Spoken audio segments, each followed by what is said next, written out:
قدامك احفظ ابدأ من غير نقاش كده ولا هو عارف بيتعامل معايا. لا، نوضح الأمور من البداية زي ما كنا قلنا في ال HTML إن كل حاجة بدأت في سنة 90. كان تيم بيرنرز دي عمل لنا ال HTML.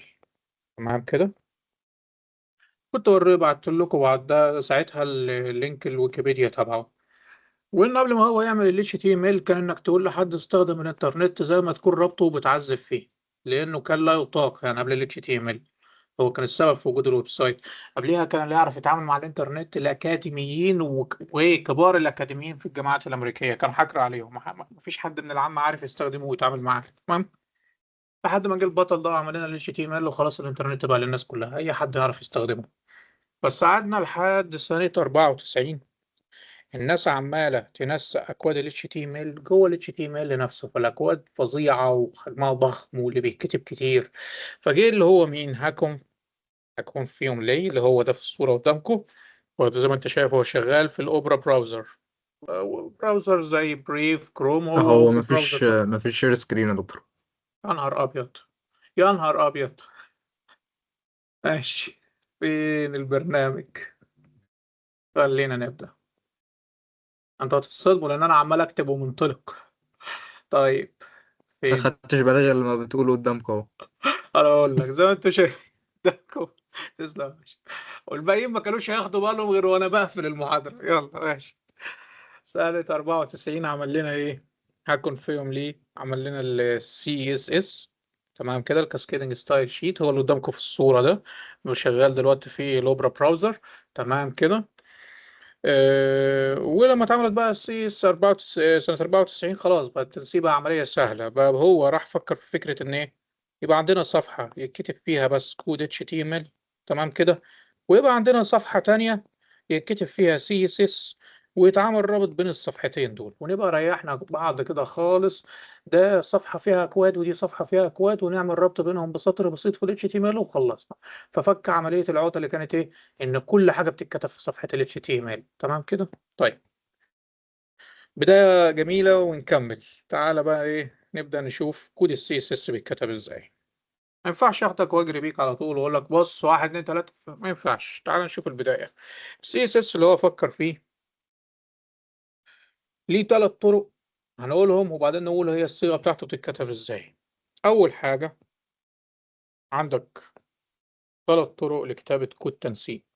وكمان كنت قلت لهم برضو المحاضره اللي فاتت زي ما انا قلت لكم ان انت لو وقفت قلت قدام ناس انا ما عارف لغة برمجة وسألوك إيه هي وقلت HTML، انت خلاص ما حدش هيحترمك تاني من الناس دي. تمام كده.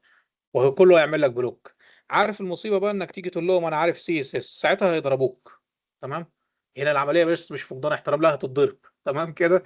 لان دي لغة تنسيق، دي لغة بناء، دي عليها تبني الموقع. تمام كده. ودي لغة تنسيق، دي عليها تشتغل على الحاجات اللي اتبنت باللغة دي تظهر ازاي على الصفحة. تمام. فدي لغة تنسيق. فانت لو عارف دي وعارف دي وسميت واحدة فيهم لغة برمجة، واحدة هتخسر احترامك، التانية هتخسر احترامك وتتضرب، اللي هي CSS. تمام كده. دي مش لغات برمجة، لغة بناء ولغة تنسيق. تمام. ستايل لانجوج، هايبر تكست ماركر لانجوج. تمام. طيب، الموضوع اللي كنا بنتكلم فيه ان السي اس اس بتتعمل بثلاث طرق. السي اس اس بتتعمل بثلاث طرق. ايه هي؟ اول حاجه ان احنا نكتبها في التاج. او شغال ليه في التاج تبع ال HTML. يعني مثلا انا اعمل باراجراف كده واروح كاتب بي واروح جاي جنبيها كاتب ستايل ايكوال، ونعمل كوتيشن مارك ونكتب جواها الخصائص تبع السي اس اس والفاليو. تمام. ودي هنشوفها ازاي. تاني طريقه ان احنا بنيجي برضو في ال HTML بس جوه الهيد، مش انت بتكتب في الاول. خلينا نحذف ده كده.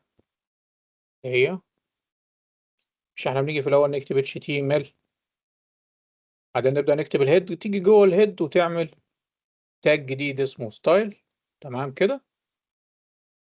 وجوه ستايل هنكتب اكواد السي اس اس وتقفل ستايل في الاخر وتقفل اتش تي ام ال ويت. دي الطريقة التانية. تمام. الطريقة التالتة بقى ملف سي اس اس كامل لوحده.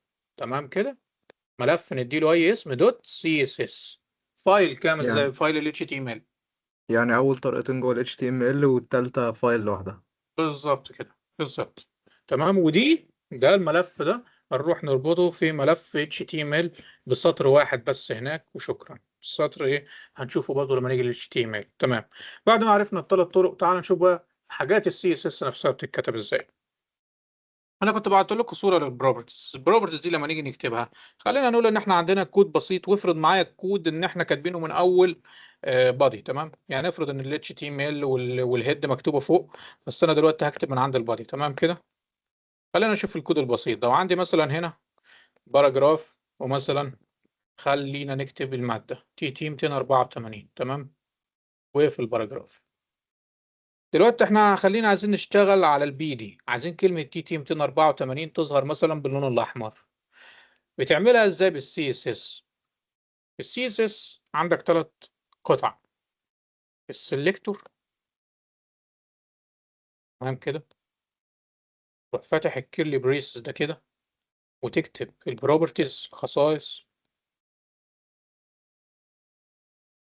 وتعمل نقطتين وتكتب الفاليو. دي الرصة تبع السي اس اس، وتقفل القوس كده. تمام. طب ايه الاجزاء؟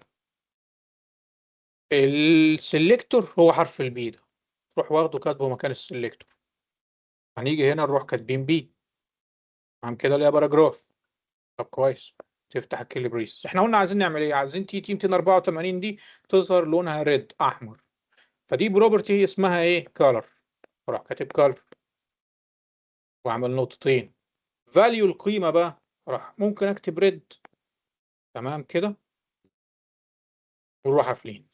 ريد دي لما نيجي نشوف الفي اس كود، ممكن تكتبها ب هاشتاج ورموز كده وارقام، حروف وارقام، او ممكن تعملها بطريقه تانية اللي هي طريقه الار جي بي، ريد جرين بلو، وتكتب جواها القيم من 0 ل 255، ودي برضو هنشوفها في الفي اس كود. تمام. على العموم الشكل ده كده هو ده طريقه كتابه كود السي اس اس. تمام. طيب، يعني احنا مثلا لو كنا عايزين نعملها في السطر، يعني باراجراف اهي، وعايزين نكتبها لاين في السطر، مش في الهيد ومش في فايل لوحدها، كنت هاجي اكتب جنبها ستايل، واعمل ايكوال، واعمل كوتيشن مارك، واجي اكتب هنا كولر. تمام كده. ونقطة الريد، واقفل الكوتيشن مارك، واقفل الباراجراف، واكتب التي تي هنا، واقفل الباراجراف. تمام كده وخلصنا. دي طريقة اللاين. طيب تعالى بقى نروح نشوف الايه، الخصائص اللي معانا، ونشتغل بقى عملي. انا مديكم صلاحيه ان انتوا تقبلوا الناس اللي بتيجي، فاقبلوا الناس. تمام كده. وقفوا على الناس اللي بتيجي عشان انا هكون مشغول بالشرح. ده كنت اللي عملته مع زمايلكم قبل شويه. انا كنت بعت لكم كلكم على الجروب. في حد فتح المايك وصوته بيتكرر عندي، يعني انا صوتي جاي من عنده. تمام. دي كانت الصوره، بعتها لكم كلكم. هي كده عباره عن ايه؟ كل البروبرتيز اللي في الملفين اللي المفروض نشرحهم النهارده. تمام كده. 15 سطر قدامكم هنشتغلهم في السي اس اس دلوقتي. بس قبل ما نشتغلهم تعال نجرب عملي اول حاجه كده في الفي اس اس، حاجه سي اس اس بسيطه، وبعدين نبدا نشوف البروبرتيز دي. انا هحذف ده كاني ما عملتهوش، وابدا معاكم برضو من الزيرو زي زمايلكم. هو شيء يجيب حسره. بس خلينا نكمل. ورك شوب، ورك شوب 2. بلاش بقى ورك شوب 2، خليها 430 كده، اللي هو 4 ونص دوت اتش تي ام ال. تمام. طيب عايز اعمل له سيف واحفظه في الملف تبع ورك شوب 2 ده مع زمايلكم. ادينا احنا كده عملنا صفحه HTML فاضيه. حفظتك ساعتها المقاول اللي اسمه HTML، اللي معاه مجموعه عمال وموظفين كتار يخلوك تعمل صفحه ويب. تمام كده. وشغال تحت ايده الهيد والبادي، ودول شغال تحت ايديهم موظفين اكتر واكتر واكتر. فشوف HTML يوصلك لاكبر 2 موظفين شغال تحت منهم موظفين كتير، وبيهم تبني موقع الويب ده كله. طيب ده كلام الاسبوع اللي فات. خلينا نديها تايتل. عرفنا ان تايتل دي بتغير عنوان التاب فوق في الصفحة، ونسميها ورك شوب 430 عادي، ده عنوان الصفحة. نيجي بقى هنا في بادي، وعايزين مثلا نعمل هيد 1. وقلنا معانا هيد 1، معانا من اتش 1 لحد اتش 6، دول الهيدرز العناوين. اتش 1 هو اكبر عنوان يتكتب. فتي تي ورك شوب 430. وخلينا نعمل واحدة باراجراف. تمام كده. ونقول اصبر. في الباراجراف يعني خلي الباراجراف مكتوب زي ما هو مكتوب، بس نيجي هنا خلينا نقول welcome AOU students. تمام كده يبقى عندنا باراجراف وهيد وواحدة بريك لاين. تعالى بقى الموضوع اللي انا اتكلمت عليه في الاول بسيط، اللي هو ايه؟ ممكن نيجي هنا في باراجراف ونروح عاملين مسافة ونقول ستايل ايكوال وعلامتين الكوتيشن مارك، وجواها دي الاين، دي الطريقة الأولى color، ونعمل نقطتين ونعمل ايه؟ ريد، نكتب ريد. تمام. او قلنا ممكن نكتب ريد كده او ريد، بص لو جيت وقفت عليها مش عايز كده، ار جي بي 255 زيرو. تمام بس انا عايز الرمز برضو، فيش الرمز مش هيظهر. خلينا نيجي نكتب، يا عم ابعد المربع ده انت مستفز. دقيقة كده ونقول ار. ركز معايا ان ريد، شايف هنا ريد عبارة عن هاشتاج اف 4 فانت لو كتبت هاشتاج اف 4 هيعمل اللون الاحمر برضو، وده مع كل الالوان. او اللون ده برضو هاشتاج بي سي، دي ما تحفظهاش انا بس دي المعلومة عشان تبقى عارف. الالوان ممكن تتكتب بالهاشتاج وحروف وارقام كده، والارقام ممكن تتكتب بطريقة تانية اللي هي ايه؟ ريد، لا مش ريد، ار جي بي، ريد جرين بلو. معناها ايه؟ احمر اخضر ازرق، الثلاث الوان اللي مشكلين لك الوان الدنيا كلها. وكل لون منهم من 0 لحد 255، يعني كله كام؟ 256 درجه. 256 درجه لون. الاحمر بيتعمل ازاي؟ ان انت تعمل 255 في مخانه الريد. خلينا اكتب لك على الشاشه عشان تفهم برضو لو انت تايه. اجي هنا، دي كده، دي كده القيمه الاولى خانه الريد، القيمه الثانيه دي خانه الجرين، القيمه الثالثه دي خانه البلو. احمر اخضر ازرق، الثلاثه دول مع بعض هم اللي بيشكلوا الوان الحياه كلها. تمام. معاك كل لون فيهم من كام؟ من 0 ل 255. ما دام بدات من 0 يبقى العدد كله كام؟ 256. تمام كده، من 0 ل 255. تبقى دي ثلاث طرق للالوان، اما ان نكتب ريد على طول، تمام، او ان نعمل ار جي بي 255 0، او ان نعمل هاشتاج اف 4 والثلاث طرق هيعملوا اللون الاحمر. خدت بالك؟ الثلاث طرق هيعملوا اللون الاحمر. ليه بقولها؟ مش للحفظ، للمعلوميه، للفهم، لانك هتشوفها كتير في الماده قدام. تمام كده، ما تبقاش تقعد تسال فيها، تبقى عارفها كده كلها. تمام، انما العمليه مش حفظ. طيب، فعرفنا موضوع الكالرز. تمام، فعادي هنيجي نحذف ده ونقول مثلا ايه؟ يا عم ابعد المربع ده من قدام. تعالى كده نحذف ده ونقول رد وخلصنا. تمام كده، خلينا لونها احمر كده. كلمه تي تي 284 ورك شوب دي اللي في الباراجراف المفروض تظهر على الويب سايت ايه؟ باللون الاحمر. هات لي الفولدر يا ابني اللي سجلنا فيه الموقع ده. ده ايوه، انتوا ورك شوب 430. هات لي الصفحه، ادي الصفحه ظهرت. واعمل لكم زوم. عندنا الاتش 1 اللي احنا كتبناها هناك اهي، وادي الباراجراف اهو. والباراجراف عشان احنا عملنا عليه ستايل انلاين كولر ايكوال ريد بقى باللون الاحمر. تمام كده. طيب نروح هناك. دي كانت الطريقه الاولى اللي قلنا عليها في الشرح في البدايه للسي اس اس، ان انت تكتبها انلاين جوه التاج نفسه، جوه الاوبن تاج. الطريقه الثانيه ان انت تيجي هنا في دكتور الهيد. ايوه معاك. دكتور معلش، ممكن تعيدها؟ ايه هي؟ اللي هي في الانلاين. تمام. طيب وهنزل لكم هنا مسافه، افصل لكم الشغل عن بعض عشان تبقوا ملاحظين. طيب احنا جوه البادي تاني هنشرح بس جزئيه الانلاين. الانلاين زي ما قلنا كده، هعمل ستايل ايكوال، اول بروبرتي اتعلمتوها دلوقتي كولر ريد، بس كده.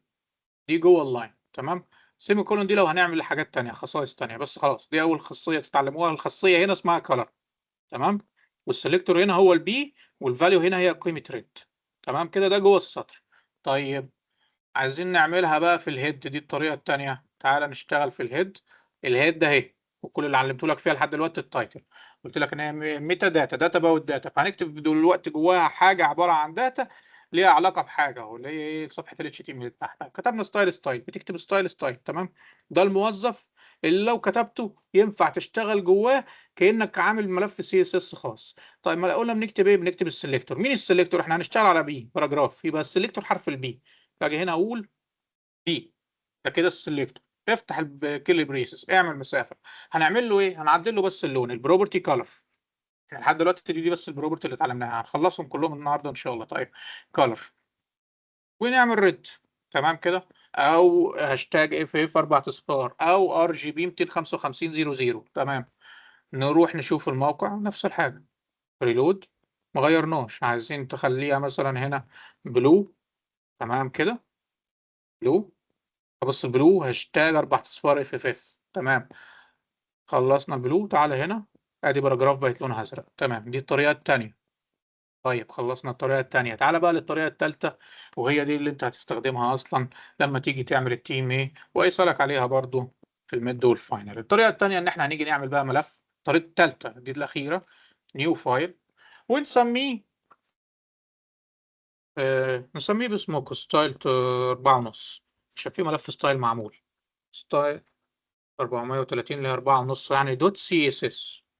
تمام كده. المهم الصيغه، لما بنعمل ملف HTML بنكتب اسم الملف دوت HTML، بنعمل ملف دوت CSS اسم الملف دوت CSS، وانتر، وسيبه في الفولدر اللي فيه صفحه ال HTML، والكرييت. ادي اتعمل ملف CSS. تمام. المهم ده ملف منفصل، شغلته ان هو هيعمل تشطيب على الحاجات اللي هيبنيها. ده البنا، الراجل ده هيبني وعنده عمال البناء وبقى وكل حاجه، وده عليه ان هو ايه، يشطب الشغل اللي هيعمله ده. طب ده مش جوه، ده مش جواه، يفهموا ازاي ان هو اللي هيجي يشطب عنده او يشتغل عنده، او ان هو هيبقى شغال معاه؟ لازم يتكتب سطر هنا، يجي يمضي عند ده، يجي يمضي عقد مع ده. يمضي معاه عقد ازاي؟ هتتعلم تاج جديد هنا بيتكتب جوه الهيد اسمه لينك. ده كده صفحه هتمضي عقد. علاقتك ايه؟ ريليشن ايه؟ جاي تشتغل معانا ايه؟ جاي اشتغل معاكم ستايل شيت. تمام كده، تشطيبات. تمام، جاي اشتغل معاكم ستايل شيت. طب هايبر ريفرنس، اربط بقى الشغل. تمام كده، الصفحه. وهايبر ريفرنس دي شفناها مع اللانكور تاج الاسبوع اللي فات. انت اسمك ايه؟ هتدوس كنترول ومسطره، المفروض يجيب لنا اسم الملف ورك شوب 430 دوت CSS، ونقفل وخلصنا كده. CSS مضى عقد مع HTML وجاي يشتغل عنده تشطيب على اللي هو بيبنيه. تمام. طيب نروح بقى في ملف ال CSS المنفصل. هنا ستايل بقى مش شيت محتاج ناقصة ايه؟ ستايل ايه؟ ستايل شيت ناقصة ايه بعد ستايل؟ مم. وخليه هو يكملها، ده ناقصه اي وايه. ستايل، بالظبط كده، ستايل شيت، بالظبط. تمام. نيجي هنا ستايل. هنا بقى عايزين نشتغل على ايه؟ قلنا خلينا نشتغل على ال H1 ونشتغل على باراجراف سوا. تمام. تعالى H1. بص يا سيدي، ال H1 دي تروح كاتبها على طول، دي كده سيلكتور. ادخل جوه، عايزين نعمل لها بروبرتي كالر مثلا، اللون. عايزين الهيد كالر ايكوال يلو، عايزينه باللون الاصفر. تمام كده، حلو. وعايزين بي باراجراف كالر نقطتين جرين. تمام، كويس. وانت رافض اللون ده في حاجه ليه؟ نقطتين نقطتين. تمام، جرين. ومثلا اتعلم معايا خاصيه تانية دلوقتي اسمها اسمه ايه ده، تكست الاين، اللي هي مكان النص في الشاشه الاين. تمام كده، سنتر ولا ليفت، ولا يعني يمين في الشمال في المنتصف، ولا جاستيفاي. جاستيفاي دي بمعنى ان هم يكونوا في سطور مستويه تحت بعض، اللي هي بتبقى موجوده في الوورد. لما بتدوس جاستيفاي في برنامج الوورد بيروح فارد لك الكلام كله على السطر، على السطر تحت بعض، على عندك خمس اربع سطور بيفردهم بالمساواه، فيبان ان الاربع سطور بيساووا بعض. مفيش ملف ممتد لاخر السطر واللي بعده ناقص واللي بعده ممتد، لا، كلهم على بنفس الحجم على السطور. فنيجي نقول مثلا خليه في السنتر، خلي الهيد في السنتر. تعال نشوف الكلام ده. هاجي هنا في الويب سايت، ويلكم ايه ستودنت قدامي اهي، ولونها عادي بلاك، ودي لونها بلو من اللي كنا عاملينه في الاول. هعمل ريلود دلوقتي، احنا قلنا عايزين دي جرين وعايزين دي يلو، وفي السنتر هنا في منتصف الشاشه. اعمل ريلود. ايه ده؟ الصفحه ما اشتغلتش، يبقى في حاجه غلط في العقد. لازم نيجي نشوف هنا. هايبر ريفرنس لينك ريليشن ورك شوب 400. لا مش اسمهوش ورك شوب 430. مش بقول لك اهو العقد فيه غلط، اسمه ستايل 430 اسم الفايل. تمام كده. طيب نيجي هنا ونعمل ريلود. بص بقى معايا برضو في غلطة تانية. ايه هي؟ ستايل هي اتش ريف ولا اتش واي ريف؟ اتشرف عندي غلط هايبر ريفرنس. لا هي صح. ولا هي كده انا اخليه هو يكملها. نعمل لينك ستايل شيت. هي اتشرف زي ما انت بتقول صح. انا بقول لكم عشان كده ما حدش يحضر 4:30 و6:30. الناس اللي قبليكوا يبقى تحضروا المحاضرة مسجلة عندهم مفيش غلطة الحمد لله. طيب اتشرف هايبر ريفرنس. تمام. انا عشان انا بقول هايبر رحت كتبت الواي. طيب نيجي هنا ظبطنا العقد. ويلكم ستودنت هتبقى لونها يلو هتيجي في السنتر، ودي هتبقى لونها جرين. تعالى نعمل ريلود. بس تمام كده لونها يلو في السنتر وده لونه جرين. طيب في بقى مشكلة بتحصل ما بتاخدش بالك منها. ايه هي؟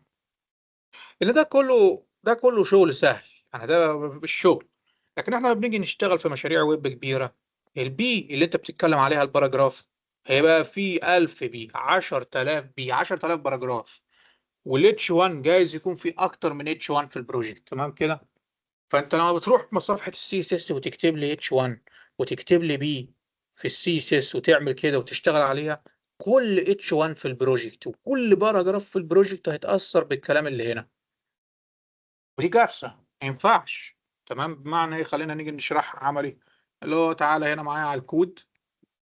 خلينا مثلا يعني اتش 1 ممكن تعيد الاتش 1 تاني، بس خلينا نيجي على الباراجراف ونقول هنا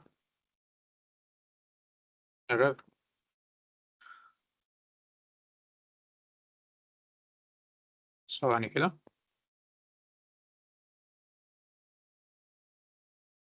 نمسح ده. تمام. وباراجراف تالت وخلاص. هو بيعمل الكوبي بالسبيس. تمام. طيب ومثلا عايزين نقول ايه؟ فيرست باراجراف سكند.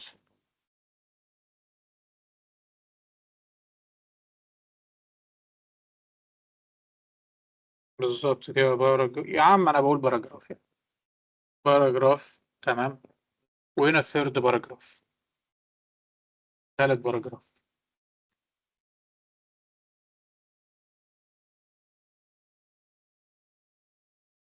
تمام. عندنا ثلاثة باراجراف. فيرست باراجراف، سكند باراجراف، ثيرد باراجراف. دلوقتي انا جيت هنا في ستايل وعامل ايه؟ عامل بي كولر ايكوال جرين. ده معناه ان احنا هنشتغل عليهم هما ثلاثة كده. انا هاجي ادوس هنا ريلود. شايف الكارثة؟ كل باراجراف في مشروع الويب الكبير اتأثرت بكود سي اس اس واحد مكتوب، لان انت مش مفرق بينهم.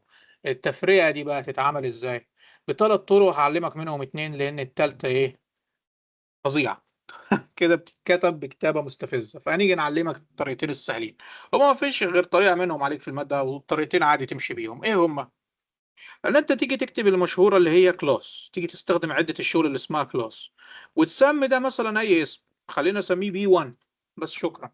طب عايز تسميه اي اسم، ايه كي عادي، ايه كي 1 اللي انت عايزه. تمام. المسميات عادي، بس احنا هنسميه بي 1 عشان دي واضحة بتوضح الشغل ده هنا. طيب واجي اسميه هنا كلاس ايكوال بي 2. تمام. واجي اسمي هنا برضو جوه جنب البي جنب السلكتور كلاس عدة الشغل تبعه ايكوال بي 3. تمام كده. طيب ايوه انا بس لازم اتاكد ان ما عملتش مسافات. تمام. المهم كلاس دي بقى تخليك تعمل ايه؟ تيجي هنا بقى في الستايل دي بي. لو احنا ثابتين على كده كله هيتغير، انما احنا عايزين نشتغل كل بي لوحدها. راح جاي حازف. مش انا مستخدم كلمه كلاس هناك؟ لما اجي هنا راح دايس على كلمه دوت. تمام. اللي هي نقطه. نعمل نقطه دوت ونكتب اسمهم. شوف بيظهر معايا بي 1 كولر جرين. تعالى كده نروح الويب سايت. اعمل ريلود. خدت بالك؟ هتلاقي ايه؟ اول واحده بس هي اللي جرين، والباقي ما تاثرش بالسي اس اس. تمام كده. باستخدام كلاس. عايزين نشتغل على واحده تانية مثلا بي 2، يبقى اعمل دوت بي 2. اشتغل عليها لوحدها. مثلا خلينا نقول الخاصيه اللي عرفناها الثانيه اللي هي تكست لاين واخليها سنتر. تمام. بس ونعمل السيمي كولون. ما تنساش ان في سيمي كولون في الاخر. ليه السيمي كولون ده؟ عشان لو هنكتب خصائص تانية، لان احنا بنعمل 50 خاصيه لاي حاجه فيهم. تمام كده. فبيبقى في سيمي كولون في الاخر لو في خاصيه تانية. تمام. فتكست لاين سنتر. تعالى هنا تكست لاين سنتر يعني السكند باراجراف دي يجي في النص زي ويلكم. تعالى نعمل ريلود.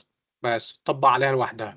ليه؟ لان احنا عملنا دوت بي 2 بسبب ان احنا مستخدمين كلاس. طيب الطريقه الثانيه عشان تفرق بينهم بقى اللي بنقول عليها، بدل ما تستخدم كلاس تستخدم اللي احنا عرفناها في المحاضره اللي فاتت اللي هي اي دي. مكان كلاس تكتب ايه؟ اي دي. اعمل لي تصغير زوم كده وتيجي هنا تعمل ايه؟ اي دي. بس لما تستخدم اي دي ما بتروحش هناك وتيجي هنا تكتب نقطة. اللي بيتغير هنا النقطة لو استخدمت اي دي تكتب ايه؟ هاشتاج شباك. خدت بالك؟ عشان اي دي يبقى كلاس دوت اي دي هاشتاج شباك. تمام كده. بس هو ده ايه كله اللي الفرق ما موجود. بينهم ولا مفيش مفيش فرق. فرق؟ مفيش فرق. دي بتعمل نفس الشغل ودي نفس الشغل. بس انا قلت اقول لكم طريقتين عشان تتحكموا فيهم وتفرقوا بينهم. تمام كده. في طريقه ثالثه بقى تمام. مستفزه ان انت بتكتب بالانجليزي تايب اوف فيرست سكند اوف بتبقى مستفزه. فعشان كده خلينا في الطريقتين دول اي دي وكلاس. تمام. طيب فنيجي هنا هو نفس الشغل مش هيتغير. تمام كده. ادي ريلود نفس النتيجه. فاي دي معاها شباك كلاس معاها الدوت النقطه. طيب كده ده حلينا المشكله دي. في حاجه تانية كده اقولها لكم ولا خلاص؟ كده خلاص نبتدي بقى في البروبرتيز تبعنا. انا كنت بعت لكم الصوره جاهزه معانا. الصوره جاهزه معانا. تمام. هات الصوره كده. هات بقى ده ونبدا نشتغل على البروبرتيز اللي في الصوره بامثله HTML بسيطه مش هنصعب على نفسنا. الصوره دي بعتها لكم في الجروب. فيها يعني كل البروبرتيز اللي هو طالبها منكم في الملف تبع كومبايند وسيبريتد للسي اس اس الملفين. هنبدا نشتغلهم بروبرتي على امثله بسيطه هنا في الكود ونخلص. تعال نشوف. معانا ويلكم يو ستودنت ومعانا 3 باراجراف حلوين أوي. تعالى بقى نستخدم فونت سايز حجم الخط. لو عايز مثلا فيرست باراجراف دي أغير في حجم الخط أجي هنا في ملف السي اس اس هي هاشتاج بي 1 عشان إيه؟ نستخدم اي دي. أجي جوه عايز أغير في الفونت سايز. بعد السماي كولون أنزل وأكتب كلمة فونت. مش أنا قلت عايز أغير فونت سايز وهو السؤال هيقول لي فونت سايز يبقى أكتب كلمة فونت وسايز وبس أحط بينهم العلامة دي علامة الماينس. عشان الاختبار هيبقى كده يقول لي باك جراوند كلر يبقى اكتب كلمه باك جراوند ماينس كلر. يقول لي تكست الاينمنت يبقى تكست علامه الناقص دي الاين. تمام. فونت فاميلي يبقى فونت علامه الناقص فاميلي. الفكره انك ايه هتكتب الكلمه اللي في السؤال والفرق تفصل بينهم بالعلامه دي وخلاص. طيب قال لك فونت سايز في السؤال عايزين نغيره. هنعملها مثلا كام؟ هنعملها مثلا خلينا 40 بكسل. خلينا نخليه ب 40 بكسل وهنشرح الوحدات دلوقتي. تعال. قلنا انه 40 بكسل. انا اشوف 40 بكسل دي هتعمل فيه ايه اللي هو ايه بي 1. بي 1 ده اللي هو الفيرست باراجراف ده. نعمل ريلود ونشوف. واخد بالك 40 بكسل عملت ايه؟ انا كمان عامل زوم. لو اصغر زوم ال 100 خد بالك اكبر من ايه اخواته اللي بنفس السايز طبعا. تمام. طيب نرجع زي ما كنا. فده كده الفونت سايز. تعالى نشرح الوحدات. عندك 4 وحدات. هات كده. عندك 4 وحدات. عندك البكسل وعندك البي تي وعندك علامة في المية وعندك الار اي ام. دي اختصار بيكسل. تمام كده. والبيكسل اللي ما يعرفوش عبارة عن المربعات الصغيرة اللي في الشاشة بتاعتك اللي انت مش شايفها. المربعات دي كل ما صغرت والمسافة بينها صغرت المسافة بين مربع ومربع كل ما كانت الشاشة دي عظمة وتستاهل يدفع فيها أكتر. تمام. فده البيكسل مربع. طيب بي تي دي عشان لما تشوفها. بي تي دي اختصار بوينت نقطة. دي بيشتغلوا فيها مع ملفات الوورد. يعني دي أكتر حاجة مع الوورد. تمام. مش في صفحات الويب. والكمبيوتر بيحاول يجيبها لك تقريبية ما بيعرفش يظبطها قوي. تمام كده. لان نقطة بنتكلم في وحدة معناها نقطة. تمام. فالكمبيوتر بيحاول يشتغل عليها تقريبي. تمام. وهي حاجة خاصة بالملفات زي الوورد والملفات الكتابية. طيب علامة في المية. علامة في المية بيشتغل عليها اللي هي عندك مثلا لو انت شغال حاجة ديسك توب كده ورحت عايز تخليها على الموبايل وتظبط السايز ان لما تتعرض على الموبايل تظبط السايز. فدي بتغير لو هي هنا مثلا تعملها 400 تبقى هنا لما تيجي تتعرض تيجي 200 تظبط للموبايل كده. تمام، فدي وحده برضو بيستخدموها. ريم هي دايناميك يعني؟ بالظبط كده. روت بقى دي الريسبونسيف، وممكن تقول عليها دايناميك، دي بقى اللي افضل وحده لل HTML. تمام كده، تشتغل مع التنسيقات الاخيره ومع الابديتس الاخيره 100 100. فدي برضو ممكن تشوفها في الماده دي عارفها. تمام كده، هي اختصار روت EM. تمام، دي الوحده اللي بيعتمدوها في التنسيقات الاخيره والتحديثات الاخيره. انت اغلب حاجه هتتعامل بيها بيكسلز، بس عشان لو شفت BT ما تقعدش تسال نفسك ايه، ولا عشان لو شفت ال 100% برضه ما تستغربش، وعشان لو شفت دي ما تستغربش. اديني شرحت لك الاربع وحدات. اغلب اللي انت هتتعامل بيها اللي هي دي، بس التانيين هيجوا برضه في حالات هتظهر قدامك. تمام. هي اخر واحده دي اللي هي البيكسل. ريم تول. تول. ريم تول REM. روت مش تول، معلش، روت. روت. ايوه تمام. دي بستخدمها ازاي طيب؟ يعني بتجيب ازاي او بستخدمها ازاي؟ هو بيكتبها يعني، هي بص لما تيجي الوحده، تعالى هنا، فين هو الكود؟ لو حذفنا هنا ثواني، اجي هنا، بص تتكتب بس كده ريم، شايف؟ بس كده. ودي حاجه ايه، مع التحديثات الاخيره والتنسيقات الاخيره هي بتبقى افضل وحده فيهم. تمام، وليها برضه تمام. السيناريوهات بتاعتها، بس انا عرفتكم الاربع سيناريوهات. انت اكتر حاجه تكتبها BX بيكسل، بس عشان لما تشوف BT ما تقعدش تسال نفسك دي نقطه، بوينت معناها بوينت، ودي حاجات تبع الوورد. طيب بيكسل. تمام كده، وممكن نتجنن ونروح عاملينها في المية. تمام، تعملها في المية. فانت تعالى نشوف، هات الصفحة دي كده، بعدين عاملينها في المية. بص 40% وديتها فين. تمام كده. طيب تعالى، عايزينها مثلا كام يا عم الشرح ده كله؟ نيجي هنا 40 بكسل. طيب خلصنا احنا فونت سايز، انا عايز ادخل على ايه دلوقتي؟ انا قلت اشرح الوحدات ونكمل. ففونت سايز كده خلاص، نبدا فونت فاميلي. فونت فاميلي اللي هي عائله الخطوط. لما بتفتح ملف الوورد بتلاقي عندك خطين بيطلبوا منك في اي تيم ايه، في اي ماده. بيقول لك يا تكتب لنا التيم ايه او البروجكت لو مشروع تخرج باتنين نوع من الخط، يا اريال يا رومان مان، يا ده. فبس مش دول الخطوط الوحيده، ده في الاف الاف الاف انواع الخطوط. تمام كده. فنيجي هنا نكتب فونت، هيقول لك اظبط الفونت فاميلي كذا واعمل النوع الخط كذا. يبقى اكتب فونت وفاميلي وبينهم علامه الناقص ما ننساش، لان عنوان السؤال في الاجابه. ونيجي مثلا نعمل ايه، علامه الكوتيشن، وخلينا نقول رومان مان مثلا. في عندك رومان مان؟ ما فيش هنا. في مثلا اريال. تمام كده، واريال بيكتبها ال اي كابيتال كده. تمام، فده خط. في حد بقى سألني سؤال قال لي هو ليه بيكتب اكتر من خط؟ يعني احنا لو كتبنا كده خلصان، يعني هو يجي في الاختبار يقول لك ايه، الفونت فاميلي عايزينها يبقى كذا، هتاخد الاسم اللي هو كاتبه وتكتبه قدام فونت فاميلي في القيمه. بس احيانا ممكن تلاقيه بيقول لك كذا وكذا وكذا، يعني ثلاث انواع خطوط، تنصدم انت ايه، لان هو ده اللي بنعمله اصلا. يعني لو دوسنا كنترول ومسطره كنترول ومسطره تجيب لك كل القيم اللي تنفع هنا. انا عايز الخطوط دي كده. ايوه، عمل كام خط هنا؟ بص انا هعدهم لك. هو كتب هنا ادي خط، وادي خط تاني وتالت ورابع، اربع خطوط. طب انت ليه بتكتب اربع خطوط؟ ما هو طبيعي انه مش هيطبقوا على بعض. إيه الفكرة؟ قال لك البراوزر مش كل المستخدمين عندهم نفس البراوزر، ومش كل الخطوط مدعومة في كل البراوزرز وفي كل الأجهزة. فاحنا بنكتب كل الخطوط، وهو الكود نفسه لما يلاقي أول خط في دول موجود في جهاز المستخدم يروح مفعله ويلغي الباقي. لو هو طلع عنده فرانكلين خلاص فعل فرانكلين والباقي كأنه مش موجود. خدت بالك؟ فأنت بتعمل حساب كل الخطوط الموجودة في أجهزة المستخدم، فعشان كده ينفع تكتب خط واثنين وثلاثة وخمسة 10 عادي. تمام؟ تمام. دي الفونت فاميلي. تكست لاين سنتر قلناها خلاص، بتعمل ايه؟ موضع اللون. الكالر برضو قلناها، فالكالر والتكست لاين خلاص. تكست لاين قلنا سنتر، ليفت رايت وجاستيفاي. وفي ستارت ويند اللي هي عامله برضو زي ليفت ورايت. نيجي بقى نقرب تاني. دول كده خلصوا. فونت سايز فاميلي كالر ساينز باك جراوند كالر. بقى باك جراوند كالر اللي هو اللون الخلفيه بقى، اللون اللي ظاهر ورا النص. هي باك جراوند معموله بلون ايه؟ جرين.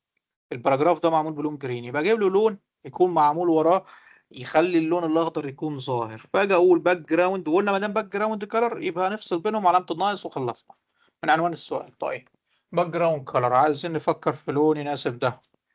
هات لي كده الكنترول مسطره، او لون اخضر، هات لي اي لون يكون ده ظاهر منه. لا مش كده،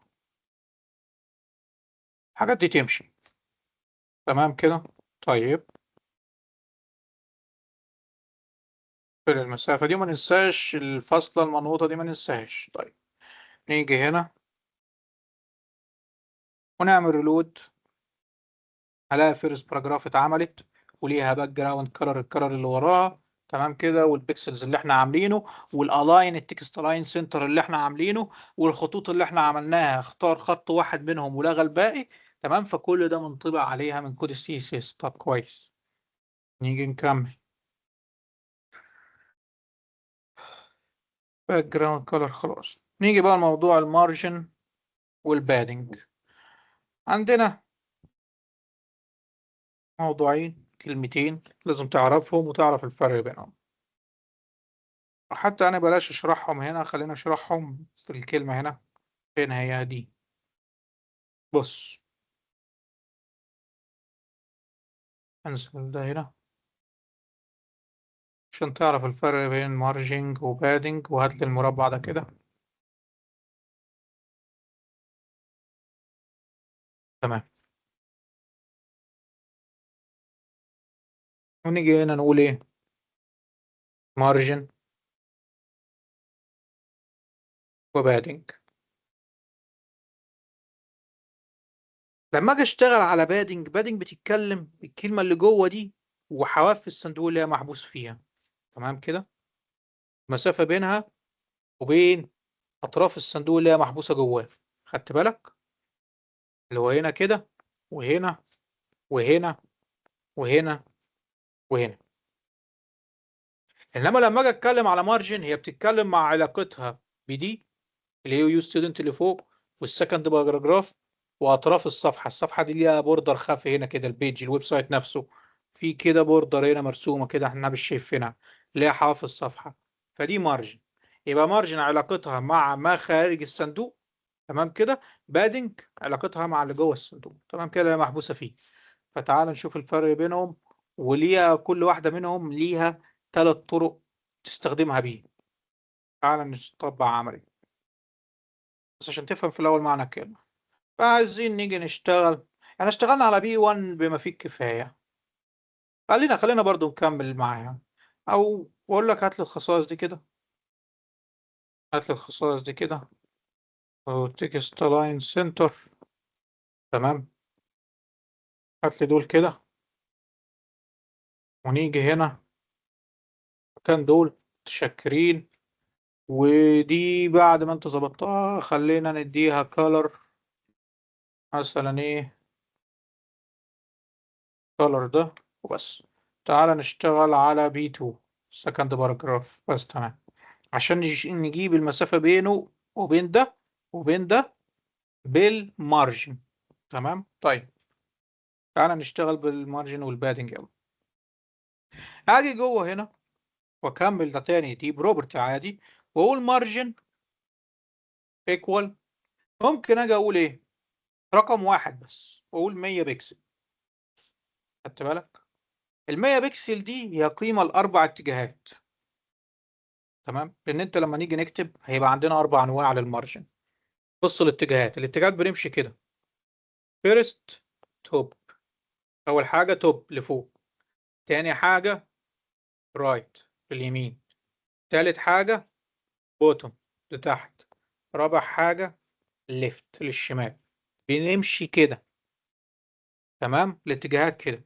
فأنا لما قلت لها مارجن أنت تساوي 100 بكسل، ال 100 بكسل دي اتوزعت عليهم كلهم للتوب والليفت والرايت والبوتوم. تمام، دي قيمة 4 حاجات مش حاجة واحدة. خدت بالك؟ والاربع حاجات دول ممكن نكتبهم منفصلين، ممكن نكتبهم منفصلين، هنشوفهم دلوقتي. تعالى بس نشوف لما خليناها 100 بكسل مارجن ايه اللي هيحصل لها. وحتى 100 بكسل دي مش هتبان قوي يعني. تعالى نتجنن وعادي خليها 200 بكسل مارجن. قلنا علاقتها مع اللي حواليها. وتعالى صغر لي الويب سايت ده 100 واعمل لي ريلود. خدت بالك؟ سافرت بعيد عنهم بالمسافة اللي احنا كتبناها، بعيد عن فيرست باراجراف، بعيد عن حافة الويب سايت، الحافة اللي هنا دي برضو بعيد عن ثيرد باراجراف، وبعيد عن حافة الويب سايت من هنا. تمام كده؟ ده مارجن. فسافرت من 4 اتجاهات زي ما كنت بقول لك، سافرت من هنا، وديها سافرت من هنا، وسافرت من هنا ومن هنا. تمام كده؟ فال4 اتجاهات كلهم سافروا بالقيمة اللي احنا كتبناها، اللي هي كانت كام؟ احنا كنا كتبنا كام هنا؟ كتبنا 200. كل ال4 اتجاهات سافروا ب 200 بكسل. طيب تعالى للبادنج. ثواني، فين الكود؟ قبل البادنج. خلينا نعمل البادنج وبعدين نشرح النقطة اللي عايزين نقولها. بادنج، ونقول في البادنج سافري برضو، خليها 200. سافري 200 من كل جهة. ركز بقى على الكلمة وهي جوه الصندوق، سكند باراجراف، والصندوق اللي محاوطها ده، اللون اللي محاوطها ده. تمام؟ او حتى اعمل لك عليه تحديد اهو عشان تشوف الفرق اللي هيحصل. هي اهي، ركز على السكند باراجراف والصندوق ده. ريلود. يا نهار ابيض، شفت سافرت عن الصندوق تبعها قد ايه؟ ب 200 بكسل من كل الاتجاهات. سافرت توب 200، رايت 200، بوتوم 200، ليفت 200. خدت بالك من ال4 اتجاهات؟ فالقيمه اللي احنا بنكتبها 200 هي قيمه ال4 اتجاهات. طب افرض احنا عايزين نظبط ال4 اتجاهات دول بنفسنا، عندك طريقتين. عشان كده بقول اللي هما الاثنين ليهم 3 طرق في الكتاب. ان انت تيجي تعمل ايه؟ والله احنا هنشتغل بطريقه اللي هي 50 بكسل. تمام؟ ورا عامل مسطره يروح هم يكتب لي بقى البرامج. هنحرك التوب، اول قيمه للتوب دي كده توب، يعني هات لي الماوس ده كده بالترتيب، ده توب، ده رايت، ده بوتوم، ده ليفت. خدت بالك عشان تبقى عارف انت بتتحكم في ايه. توب، رايت، بوتوم، ليفت. طيب نيجي هنا، اعمل لي ريلود. رجعت قريبة من اصحابها، هنا ب50 بكسل وهنا ب50 بكسل. يعني لو صغرنا كمان وريتك 10 بكسل هتلاقيها ان هي فعلا بتقرب من حدود الصفحة والعناصر اللي حواليها. تعال نصغر كده 10 عناصر. وعشان برضو البادنج يظبط معنا، تعال البادنج، خلي البادنج بينها وبين الصندوق تبعها 10 بكسل، وكلكم عشرات من كل الاتجاهات. تعال هنا كده، شوف صغرت ازاي حدودها بينها وبين الصندوق من جوه. تعال بقى نصغر حدودها دي. البادنج نفس ترتيب المارجن ولا؟ نفسه، ايوه، الترتيب ده معانا في كله توب، رايت، بوتوم، ليفت. تمام كده؟ تمام. طيب وادي اخر حاجه الليفت. كده خليناهم كلهم 10 بكسل 10 بكسل. بص دي 100 بكسل كانت هتسافر منا. تمام، 10 بكسل 10 بكسل. طيب نصغر. ركز معايا عشان تفهم المارجن اهي. بص المسافه بينها وبين دي دلوقت، وبين حدود الشاشه، وبين ده، احنا غيرنا. هي كانت 50 بكسل، دلوقتي انا صغرتها ل 10 بكسل. شوف هترجع لهم ازاي، شوف بقى هتقرب منهم ازاي عشان المسافه بقت 10 مش 50. ريلود. خدت بالك؟ حضنت عليهم ليه؟ انها مسافره بس عنهم ب 10 بكسل، نزلنا 5 بكسل هتقرب منهم قوي. 1 بكسل خلاص هتبقى لازقه فيهم كده. تمام؟ طيب ونفس الكلام بقى لو عملته جوه هتلاقيه بيقرب من حافة الصندوق. تمام. حد عنده سؤال فيها نقطة تانية الاتجاهات عشان هنقول النوع الثالث؟ تمام كده النقطة دي؟ ماشي. تمام. الطريقة تمام اه. التانية بقى. تمام. الطريقة التانية بقى ايه؟ زي ما انت قعدت تعدل في ال4 ارقام، ممكن بدل ما تشتغل كده تشتغل كل قطعة سادة لوحدها. بمعنى ايه؟ مارجن، وتروح عامل علامة ناقص وتكتب الاتجاه مارجن توب، تعمل القيمة، وخلينا نقول 5%، 5 بكسل يا عم في المية مين. تمام كده؟ واعمل السماي كولون وكمل. توب، رايت، بوتوم، ليفت، ال4 جهات صح. واحذف لي دي اللي هي كده، احذف لي السطر ده خلاص. يا عم احذف السطر ده، يتحذف خلاص. وبقى عندنا تحكم بكل جهة لوحدها. مارجن توب، مارجن رايت، مارجن بوتوم، وبينهم علامة ناقص، وشكرا. تعال نشوف هنا، احنا المرة دي هننزل بالمارجن ل5%، فهتقرب اوي هنا. خدت بالك قربت قوي من البوردر. تمام كده. طيب نفس الكلام مع بادنج، ممكن نيجي نحذف دول كده ونقول ان انت بادنج ماينس توب، والله خليك 5 بكسل. تمام. وتعالى بقى ايه هنا والنبي كمل. ما دي كمل. عايزين مسافة وبقت كل جهة لوحدها. واعمل بص بقى، ركز بين كلمة سكند باراجراف وسقف المربع الأصفر والمربع الأصفر من تحت والمربع الأصفر من الجوانب. تمام كده كله خلاص صغر. تمام. بس ودي الطريقة التالتة اللي تتعامل بيها مع بادنج ومارجن. تمام كده. كده بادنج خلصت. هندسة. ايوه معاك.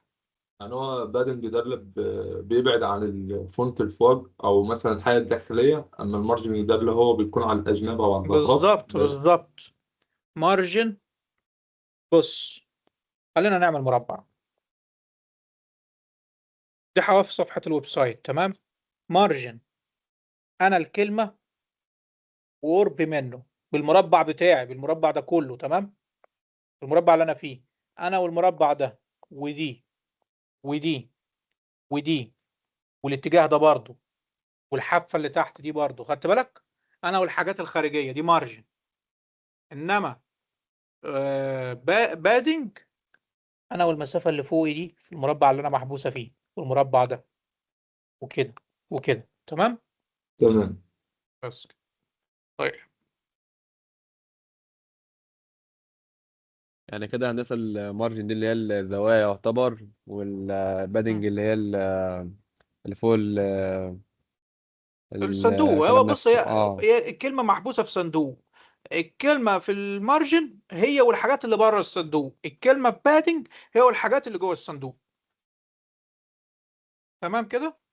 طب هو كسؤال يعني يجيب لي مثلا يقول لي أنا عايز أبعد عن مثلا اللي بره الصندوق مثلا 5 بكسل، فأعملها إزاي؟ بالظبط بالظبط. واصلا هجيبها لك باسمها، يعني هيقول لك واعمل لي بادنج من جهة اليسار من جهة ليفت 5 بكسل. فهو اداك في السؤال الإجابة، هتكتب بادنج وهتكتب ليفت اللي قالها في السؤال وتعمل بينهم علامة ناقص زي ما قلنا، ما تنساش ده اللي مالين نحكي فيه من بدري.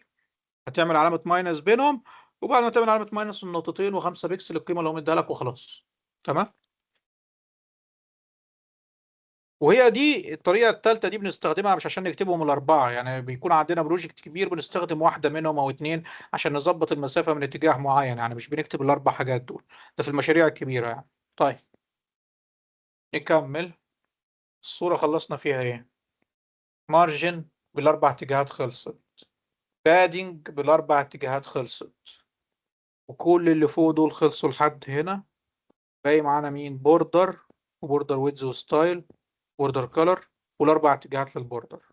تمام. تعالى هنا نشتغل على بي 3 باراجراف 3.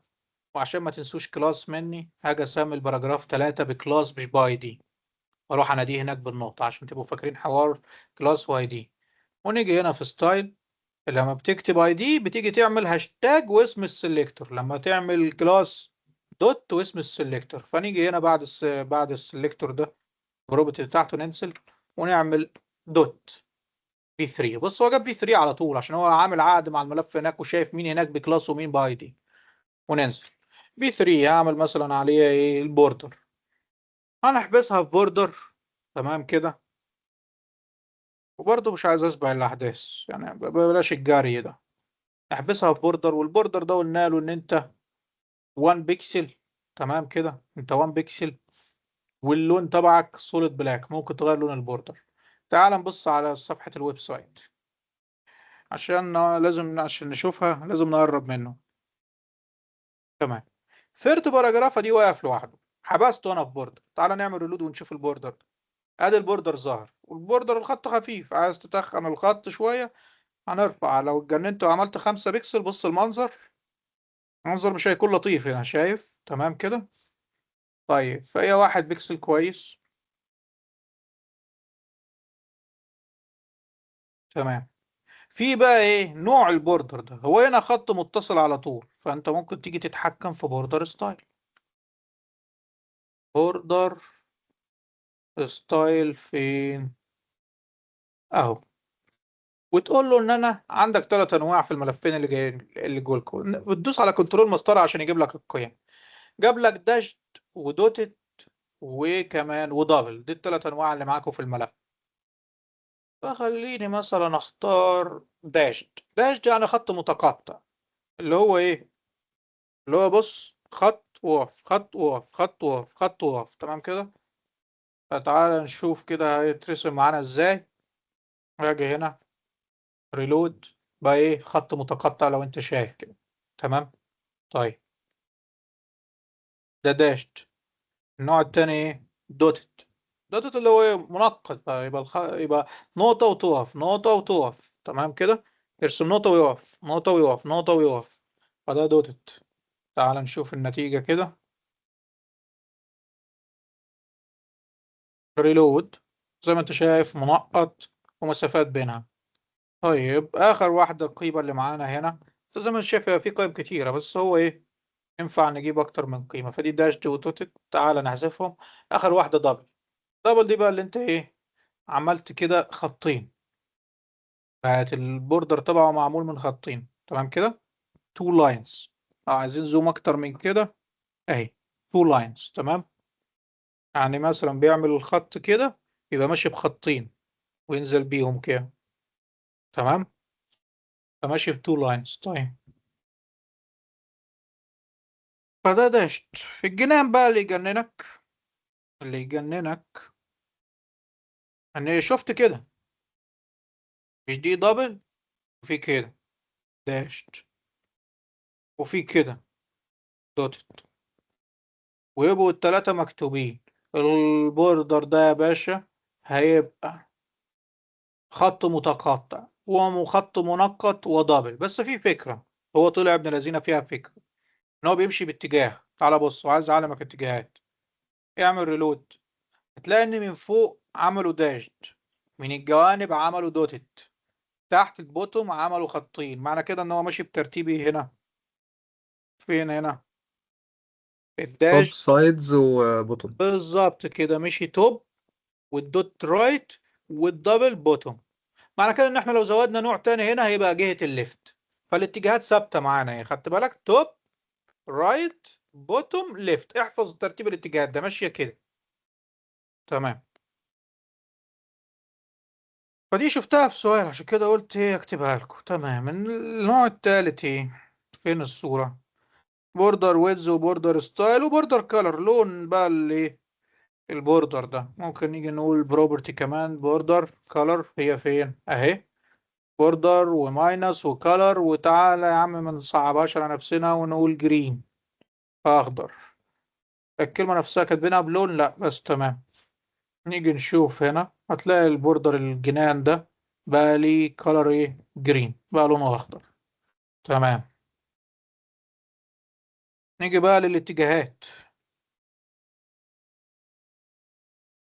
زي ما بادنج، انا ليه بتلخبط؟ ايوه اهي. زي ما بادنج ومارجن كان ليهم 4 اتجاهات، فبوردر برضو ليها 4 اتجاهات. ان انت بتيجي تعمل ايه؟ بص يا باشا، بوردر ماينس توب كده، عشان هو عامل النقطة، معلش. بوردر ماينس توب بنقطتين. اه... اكتب حاجة. خلينا نعمل 10 بيكتب بالظبط، انا عايزه يكمل، تمام. فاضل الاتجاهات توب رايت بوتوم ليفت، وكل حاجة 10 بيكسل. فنيجي نشوف الجنان ده هنا اختفى عشان احنا عاملين الوان. لازم تكتب جوه هنا لون، لان انت كده بتشتغل على الشغل فوق اللي فوق ده. لو عملناه ريد، تمام. تيجي هنا تكتب ريد، ممكن تزود الوان اهو. وهنا ريد، وهنا ريد. فلما اشتغلنا على 4 جهات لغى الشغل اللي فوق. تعالى بص بقى على فيرت باراجراف. ده مصر لازم الغي الشغل اللي فوق ده، داشت ودوتت والحاجات دي لازم تتلغي. نيجي هنا، الله، هو عشان في بوردر 1 بيكسل سوليد، دي عامله زي الفاذر ليهم، عامله زي الاب ليهم. ده مش هينفع كده، انت غلطتني كتير. هو انا عملت ايه غلط هنا؟ اشتغلت معانا والله الميعاد الاولاني. يا عم مالك يا عم، رجع لي السطور اللي حذفتها. بص، جايز المشكلة تكون في دي. احنا عاملين 3 انواع وعايزين نلون كله. احذف. والبوردر كولر خلاص شيل وتعال. برضه مفيش فايدة، انا لازم احلها. خلاص بقى انت. هو اللون اكبر ولا ايه؟ 10. ايه ده؟ تعال هنا نمباد 10 بكسل. انت كمان احذف لي ده وتعال نشوف. خلاص يا جماعة مش لازم تشوفوا البوردر. خلاص ما اعرف في ايه، كانت شغالة تمام. بوردر توب بوردر ليفت. طب اعمل بوردر من غيرهم طيب. على العموم الاربع جهات تبع بوردر برضو موجودين. حاولوا تحلوا الايشو دي عندكم. ادي البوردر معانا ظهر. يبقى في فكرة ان احنا الترتيب، ان انا كاتب 4 جهات بعد حاجة، هو الترتيب بس اللي شكلهم غلط. تمام. وهنا خليها ايه؟ سوليد. خط سليم وخلصنا. فده النوع الرابع لو كنا اشتغلنا سوليد بس كده. تمام. دي كل حاجة عن بوردر. يبقى شوفوا تسجيل الميعاد الأول أكتر من ده، مفيش أخطاء هناك. تمام كده. نيجي بقى هنا بوزيشن. بوزيشن وليفت وتوب هنا كانت جاية في سياق صورة، فلازم أجيب لكم صورة، وهم كنا نزلنا معاهم صورة لمحمد صلاح. فتعالى نكتب هنا الصورة. كود الصورة اتعلمناه في ال HTML إن أنت بتكتب IMG، وبنعمل SRC سورس، والسورس ده ايكوال. الصورة جوه الفولدر هنا تبع مو صلاح اهي، والامتداد بتاعها تبع GPG. تمام. بس لازم نديها width وهايت، لأن مو صلاح الصورة تبعه هتبقى ايه، السايز تبعها ظاهر بالكامل. ونجيب هايت ايكوال 200. تمام اوي كده. ونيجي هنا ونعمل ريلود مو صلاح اهو. عايز بقى هو يكلمك في ايه؟ عايز يكلمك في نقطة بسيطة، البوزيشن. ان لما نيجي هنا نعمل لها مثلا تنسيق، تعالى كده هتعمل سيلكتور اي ام جي. مفيش داعي لكلاس واي دي، هي مفيش صورة غيرها. نيجي ونعمل بروبرتي بوزيشن. بوزيشن ده ايه؟ في فكرة ان انا لما اعمل ابسولوت كده، ركز معايا، واجي هنا على الصفحة اعمل ريلود، انا بقدر اطلع وانزل. خدت بالك؟ انما لما اجي اغيرها واخليها فيكسد، واجي اعمل هنا ريلود، وصلاح اهم من الويب سايت. تفضل الصورة كده، بص علقها للويب سايت كله، مفيش سكرول. لو لاحظت شريط السكرول هنا خلاص اختفى، فمش عارفين نعمل سكرول. تمام كده. طيب فنرجعها ابسولوت. وفي انواع تانية برضو، انت بقى دوس كنترول مسطرة وشوفها. وبيكلمك بقى على الليفت والتوب، وعادي ممكن رايت وممكن بوتوم، بس هو اللي في الملف كان ليفت وتوب بس. ليفت وتوب 10 بكسل. فنيجي هنا هتعمل ايه؟ هتحركها بس. ريلود بس. 10 بكسل، صفر 10 بكسل. هو انا الصورة دي ايه اللي حصل لها؟ الصورة دي ايه اللي حصل لها؟ مش ابسولوت كده تمام. كنترول مسطرة. ستاتيك ستيكي. تمام كده، في ستاتيك اهو. ريلود، ادي الصورة رجعت، واديني بنزل واطلع. و10 بكسل زحتها عن الشاشة. خدت بالك؟ احنا عملنا ليفت وعملنا توب، زحتها من دي 10 بكسل كده، وزحتها من دي 10 بكسل كده. ده كده كان كل محتوى الملفين تبع السي اس اس اللي بعتهم ليكوا على الجروب، واللي انا مطالب ان انا ايه، ادرسهم ليكوا. تمام. فنيجي هنا كده، يبقى احنا هنا هندسة، خلصنا. أنا أحط خلصنا معاك كلاس أو معاك. أي دي في البوزيشن إزاي؟ ايه هو؟ أحط كلاس أو أي دي في الإيمج إزاي؟ جنب اي ام جي عادي اكتب كلاس ايكوال. لو عندك اكتر من صوره ساعتها لازم تديها كلاس او اي دي، بس عشان صوره واحده انا استخدمت السلكتور اي ام جي على طول. تمام. تمام ماشي. تمام. خلص ال HTML وخلص ال CSS. التلاتة دول كده، التلات ملفات دول بيتكلموا على جافا سكريبت. تمام. جايب لك مره جافا ساده لوحدها، مره جافا سكريبت مع HTML. والجنان انا ادي جافا سكريبت واقفه لوحدها اهي. جابها سيبريتد فروم اتش تي ام ال. طب ده معناه ايه المغزى؟ يعني ايه البوينت؟ عايز تقول ايه؟ ما هي في الملف ده لوحدها، راح جابها لك هنا سيبريتد فروم اتش تي ام ال. ماشي يعني 3 ملفات لجافا سكريبت، ملف البي اتش بي، وملف للاس كيو ال. ده اللي باين لنا 3 حاجات دول، ونبقى خلصنا الورك شوب كله. تمام. نشوف سؤال من الاسئله. هي ميزه الملف ده يعني بصراحه اللي عمل لكم الملف بصراحه مساعدكم ليه؟ السؤال جاي بصيغه فعلا الام تي اي والفاينل. تمام كده. السؤال جاي بصيغه الام تي اي والفاينل، تدريب حقيقي للام تي اي والفاينل. تمام هو كده. الانت داخل فيه ايه؟ ال HTML وال CSS بس؟ ال- هو بص، العملي ميد والعملي فاينل الاثنين داخل فيهم نفس الحاجه، بس فاينل هكسر ايدك زياده. خدت بالك؟ يعني كله داخل في الاتنين يعني. بالظبط. هي بس الفرق ان هنيجي في الفاينل هكسر ايدك زياده، هخليك تكتب اكتر من اللي كتبته في الميد. تمام. فعندنا الام تي تمام. اي وعندنا الفاينل. الصيغه دي كده في الملفات، صيغه السؤال مكتوبه في الملف، هي صيغه بصراحه يحترم اللي عمل لكم الملف. بيدربكم على الميد وعلى الفاينل حقيقي، هي نفس الصيغه. ليه؟ معانا هنا اختبار من 2025، همسح لي الكلام ده. اختبار من ترم 2025 اهو، وكنت حليت السؤال مع زمايلكم، خليني برضو احله معاكم. ده كده من الترم 2025. تمام. نيجي هنا فين سؤال، ادي سؤال العملي اللي ب 25 درجة وكله داخل ينجح بيه. مستخبي لك هنا HTML و CSS وجافا سكريبت، واحيانا لو حب PHP، ولو رخماوي يجيب لك اخر لغة SQL. تمام. نيجي بقى للسؤالنا. احنا خلصنا السؤال ده الاسبوع اللي فات ال HTML، وخدنا ال10 درجات فول مارك كلنا، حليناه كله صح. نيجي بقى للسؤال الهدية التاني اللي معلم ب5 درجات، وكده 10 درجات وخمسة يبقى 15. تعالى بقى نشوف السؤال ده. ايه لحد هنا كده، وبي لحد هنا كده، هما الاتنين في نفس السيناريو. هما الاتنين في نفس ايه؟ نفس السيناريو، قصة واحدة. الاتنين بس، واحد هيطلب فيه حاجة والتاني هيطلب فيه حاجة. تعال نشوف.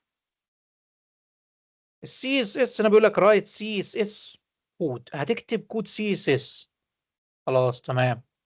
الكود ده محفوظ في ملف اسمه فول ام تي اي دوت سي اس. تمام. بيحتوي على الحاجات اللي قدامك دي. بيحتوي على ايه؟ على هيدر 1. هيدر 1 يعني اتش 1. ماشي. جوه الهيدر 1 دول الحاجتين دول، هيدر 1 كده جواه تكست الاينمنت. تكست الاينمنت باخد كلمه تكست والاينمنت ابقى فاكر ان هي لحد حرف الان الاين، واعمل بينهم علامه ناقص، فاجي اكتب تكست. شايف كده؟ وماينس والاين. تمام.